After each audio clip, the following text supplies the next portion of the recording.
Tina, welcome to the podcast. Thank you, Cheri. Thank you so much for having me, inviting me.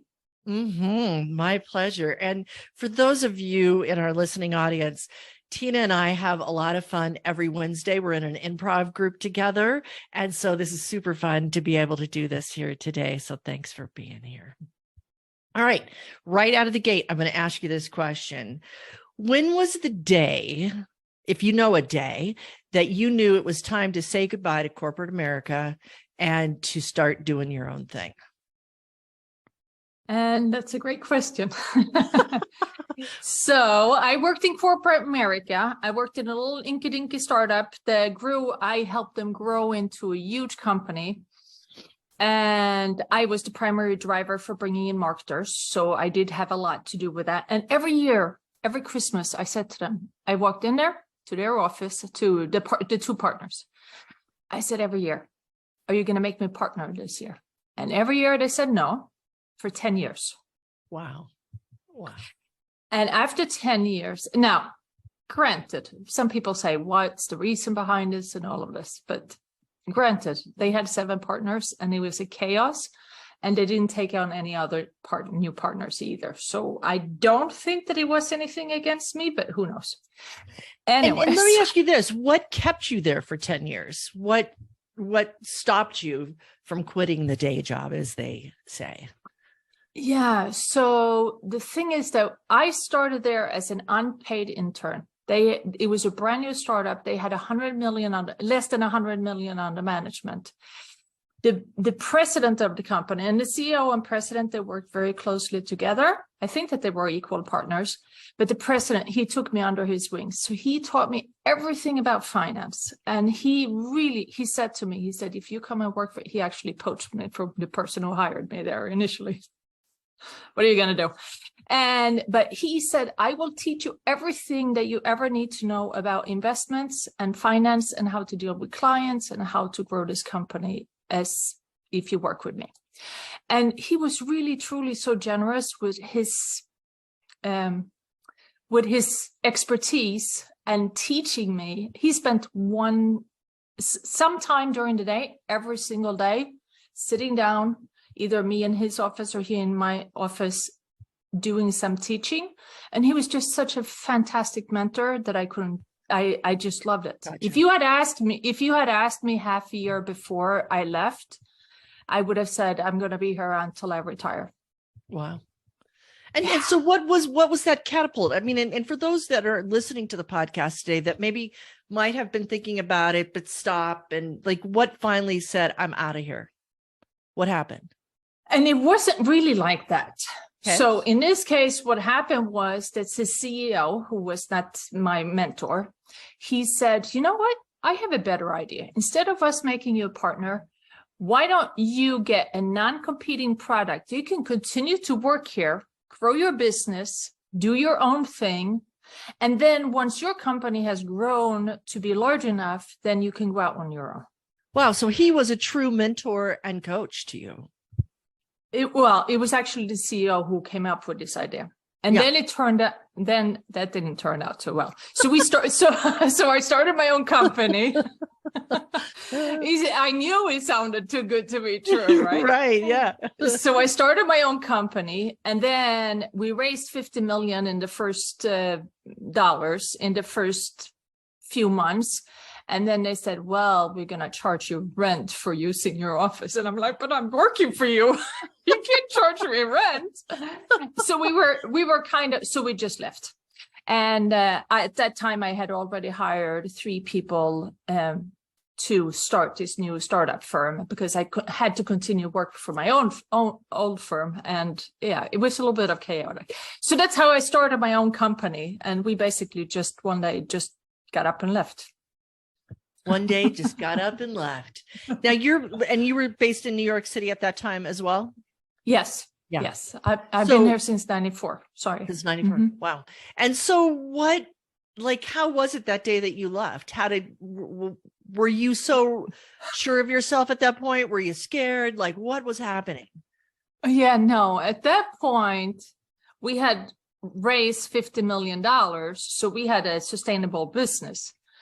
So it was kind of easy. So when they said, oh, we're going to start charging you rent, and they didn't say we're going to start charging you rent starting now. They said for the last 3 months. So we basically owed them, I don't know how much it was, $25,000, $50,000 that they said, you're going to pay this now.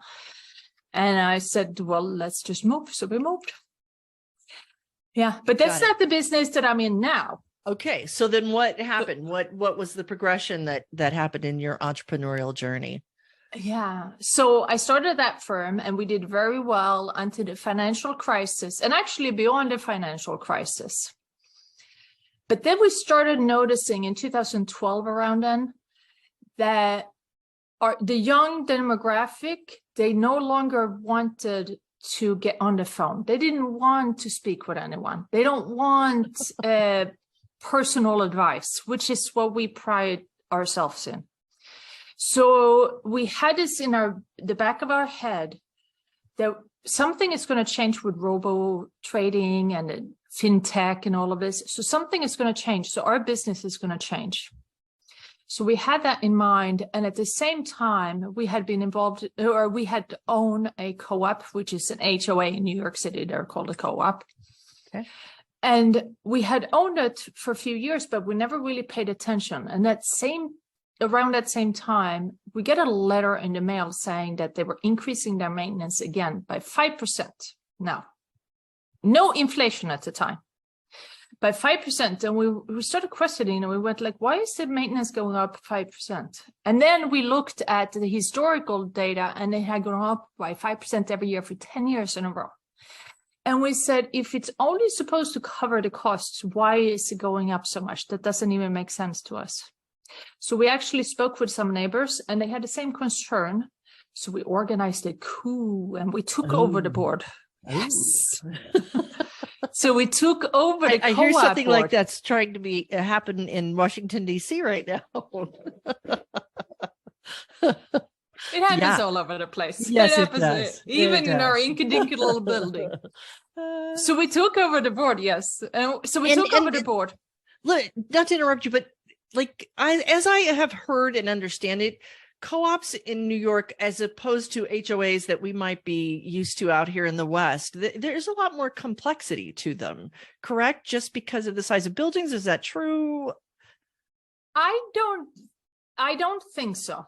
Okay. So, I mean, if you're in a large, not an HOA that has a gated community where you have individual houses, that's less intrusive.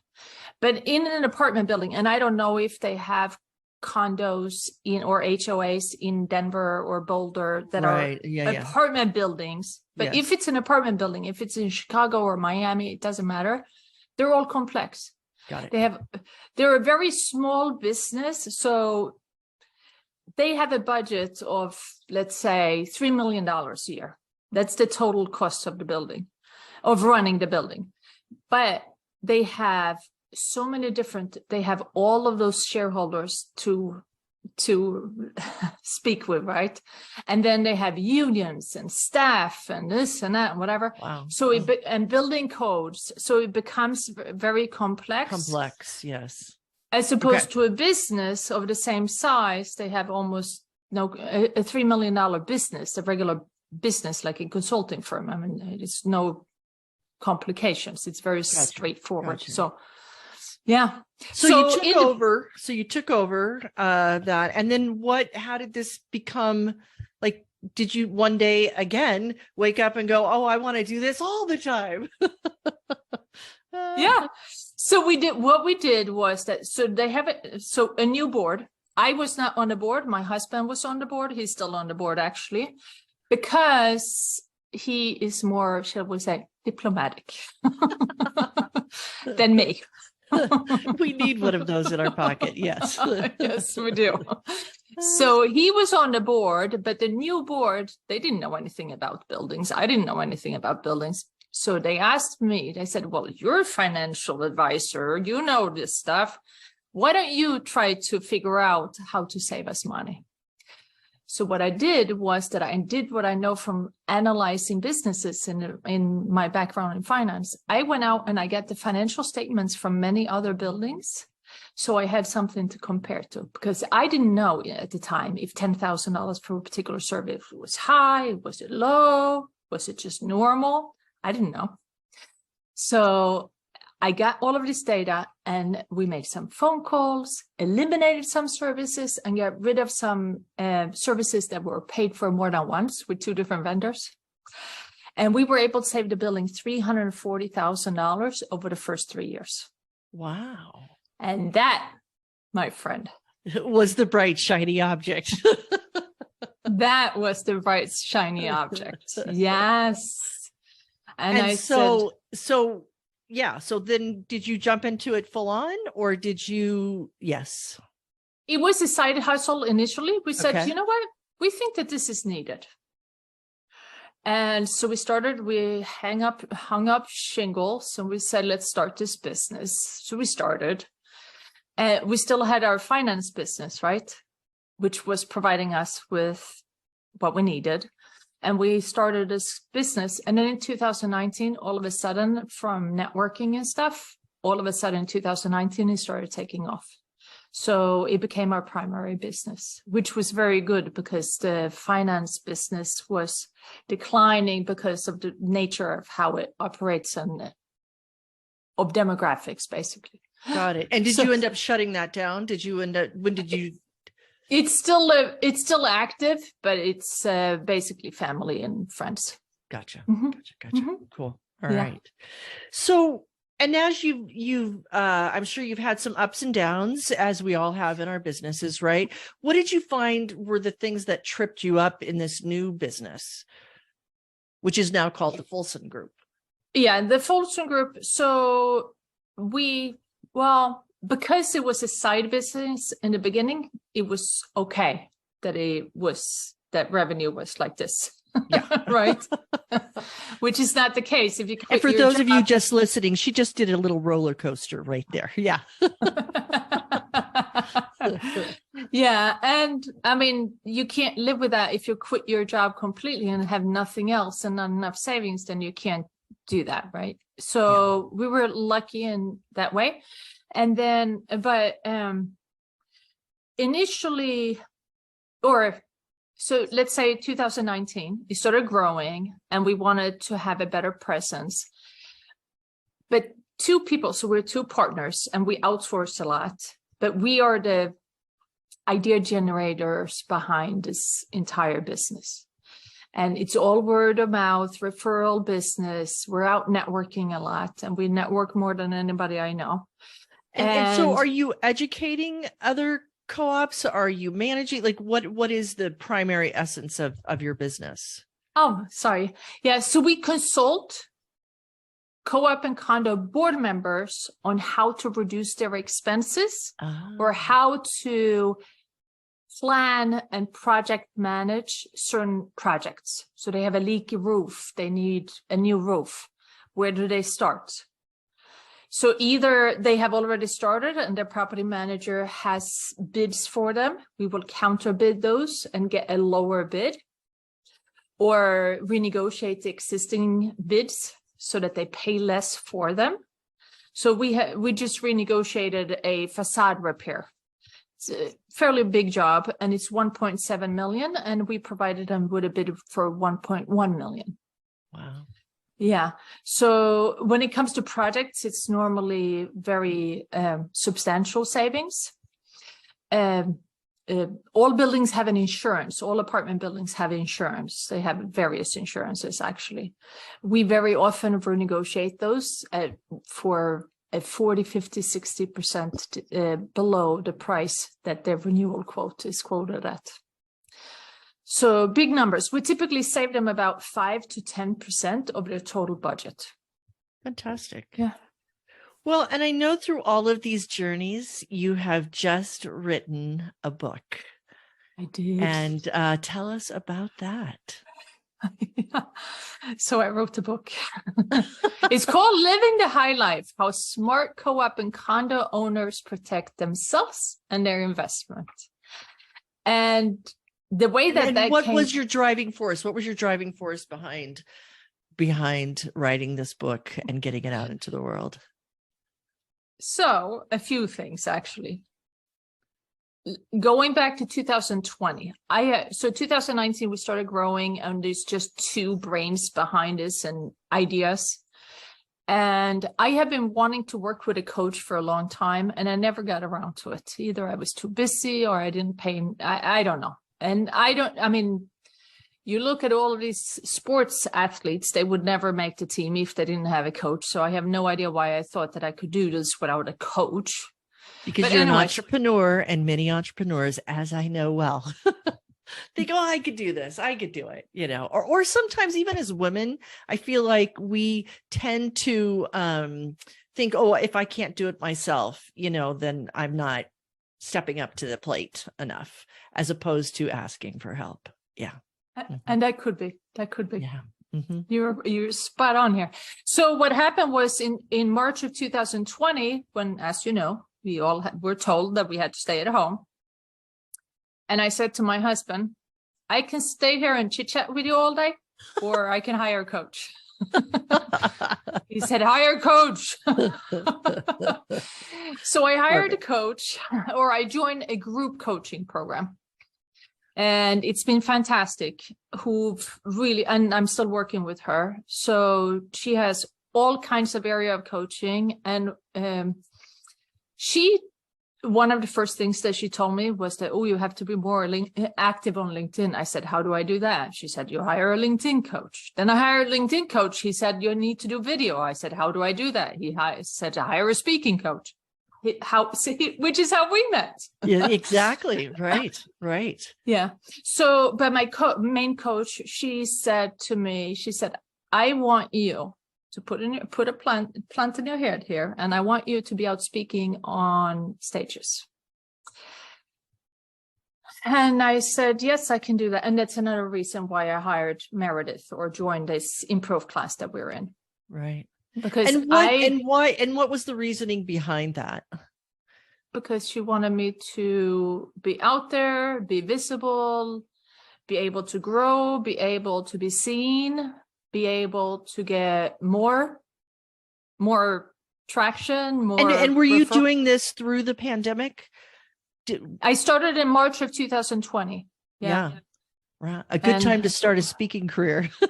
But I didn't speak. I didn't speak. I started, and I think actually was the end in the fall of 2021 when she said, I want to see you. I want you to see you on stages. I want you to be a thought leader in your, Now, if you know anything about me, when people say, oh, I want you to be out speaking, this is in my head. That translates to TED Talk. It doesn't translate to speaking with 20 people, or going to a networking lunch and speaking with 50 people. No, that doesn't exist in my head. So when she said you need to speak, I'm translating that to I need to do a TED Talk. And then I spoke with someone who said, well, if you're doing a TED Talk, you have to have a book before you go on stage. So I wrote the book. And in doing the research, there were no books about this topic. So I felt very much that it was all of a sudden when I started doing research in the spring of 2022, in March, I was doing research, and then I started writing April 1st. I really saw that there's nobody else who writes about this. Fantastic. And and in writing a book, I've written 2 of them. So there's a lot of bright, shiny objects that come down your path, right? Where did you get guidance? Where did you find that? Did you get a book coach? How did you find the guidance and the alignment to go from point A to completing the book? Yeah. So I belong to, my husband and I, we belong to a social club, like a golf club, but in New York, we don't play golf, and we don't yacht and play tennis, right? And they had a book writer circle. So I joined that circle, and they met once a month, or they still meet once a month. So I joined them, and I started throwing out some ideas about what I was thinking of. And the woman who runs it, she is a retired book coach. Mm. Yeah. And there are people in this group who have been writing a book for 10 years and they still don't have a title, or they still. It's a hobby. Yeah. Yeah. Or Yeah. they're maybe they're trying to do it right. Maybe they're Right, the trying to find a perfection. publisher. Yeah. Yeah. I'm not sure. So when I came in there, and I was there for a few months, and this woman who runs it, she said, listen, I was a book coach. She wrote 10 bestsellers herself. And she said, I would love to be your book coach. So she just did this out of the goodness of her heart. And even though she's retired, and so she helped me. Fantastic. Yeah, she it's said, like you're a magnet to coaches. To me, she said, when are you going to start writing? I said, April 1st. She said, how long is it going to take? I said, 1 month, April. That's it. I have blocked out the entire April, 7 days a week, 2 hours a day, from 9 to 11, every single day. That's what I'm doing. I'm writing. And she said, you're not going to be able to write that in a month. I said, yes, I am. So was that the dare that you needed to say that you couldn't do it? So I started writing April 1st, the end of April 1st. And April 1st, I wrote many hours, many more than 2. And by the end of the day, I emailed her the first chapter. She said, I can't believe it. Now, granted, it took me 2.5 months. Oh, unbelievable. That is fantastic. That is really fantastic. And do you believe, like, what do you think? Because that is really amazing. You know, I know many authors, many wannabe authors, many people who have got that book that's been sitting there for 10 years. And like, what motivated you? Like, what was the fire within you that really got you to get it completed in 2.5 months, which is amazing, may I say. Thank you. So my coach, she has all of these modules to her course. And year-end last year, I took a course with her where she explains, if you have nothing to do with the outcome, you can't control how much revenue you're going to make or how many clients are actually going to sign up. What you can control is your input. So the things that you do to get there. So this particular module was called 3x your input, and 10x your input, and the end result should be that your revenue should 3x, or number of clients, whatever you want. If it's number of clients, if it's revenue, if it's whatever it is that you receive that you have no control of, should 3x, should triple if you 10x your inputs. And so one of the things that she said, for every single month this year, I want you to focus on one thing. So I can't remember what I did in January and February, but in March, I focused on getting podcasts. My goal for the year was to be on 24 podcasts, and I ended up being on 33 last year. And in April, I was going to write my book. So then when my editor, and I found an editor through my book coach who said, this is one of the editors that I use that I think you would get along with. So I spoke with her just before I started writing. And she said, we're not going to be able to publish this in September. She said, why are you in such a hurry? I said, because I'm writing it in April, then I want you to edit it, and then I want to publish it right after Labor Day. She said, natural. But she was busy, so she couldn't start until end of July.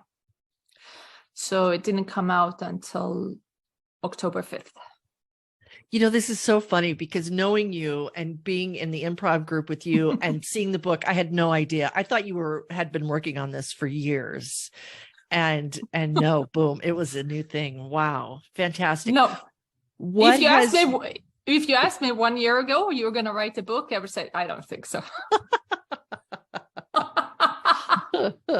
what has been your the greatest surprise for you after publishing the book? Like, what has, I know you've done some speaking engagements around it. Like, what's been the biggest surprise that you hadn't expected? I had not expected that it would be as well received as it is, and how much all of a sudden I'm an expert. I was already an expert, but now I have the book. And I would have never guessed there's so many people that don't even live in a co-op or condo. They're like, oh yeah, can you sign it? I'm like, okay, I'll sign it for you. Isn't it amazing that you go from not having the book, nobody really wants your signature except for your banker, right?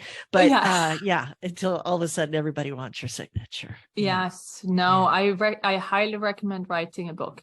But I also think that it needs to be done professionally. I mean, I have a lot of people who, I know some people who wrote a book and then I paid $15 and then they sent me a PDF. I'm like, this is not a book. This is a PDF. It's a PDF. You might call it an ebook. I call it a PDF. Yeah. Fantastic. So do you think there's what's in the future for you? What are the bright, shiny objects in front of you now, Tina? Yeah, so the bright, shiny objects for this year is I'm planning on, we are planning on doubling our revenue again this year. And that's how we measure success, which we did last year. And that's because you're a numbers person. Yes. Yeah. And that is, I mean, we could have not done this if it wasn't because of the coaches. Wow. I don't see how it could have been done. But now we have all the tools, we have all the spreadsheets and this is how you do it, all the automation, whatever we need. We have it all set up, so I don't see how we wouldn't be able to reach our goals for this year. But this year, one of my goals is to be on 100 podcasts. So this is number one. I'm very excited about this one. My goal is, if I don't get a TED Talk, my goal is at least to plan and work on it with our speaking coach so that I'm ready for it. So they said, some people, they said, oh, it's going to take 18 months to book it. And that could be. But at least it's going to be in the works. You just said you don't know me, right? You don't know me. And then I have Meredith, and she's probably going to be able to help me also. So, I mean, yeah. Fantastic. And a few other speaking engagements, but I don't have anything booked as we speak, except for my yearly networking group. And there are 80 people. So, I mean, that's a nice size group to present to, but it's not like a big stage like you have done and I have never done. But it's going to be on my vision board. Yeah, I bet it is. Well, Tina, I have to say, again, this has just been awesome because getting to know you more, and you are always a smiling face at improv, and just it's lovely to be here with you and to hear what you have done in this past year and to give hope to our listeners too of what's possible when you put your mind to it. And I just love that what you said about what you can control is your input. That is amazing. And it's true. And so often we throw up our hands, right? And go, it's out of my control. 2020, right? Was out of our control. And what did you do? You just barreled down and changed the course of what you were doing. Yeah. Oh, can I end with something fun? Please. So I listened to your last podcast episode, which was fantastic. And since you love acronyms, I figured that I would. Yes. I figured since the Folsom group could be TFG, I figured that I would come up with something that was kind of a fun acronym. So Please we do. call ourselves the Fearless Geniuses. Because we are unstoppable when we work together. That is awesome. And we'll have to do it some other time, how you work with your husband, because that's a whole, you've got to be fearless to do that as well. Yes. Yeah. Fantastic. Beautiful. Tina, thank you so much. And it's been lovely to have you with us today. Thank you.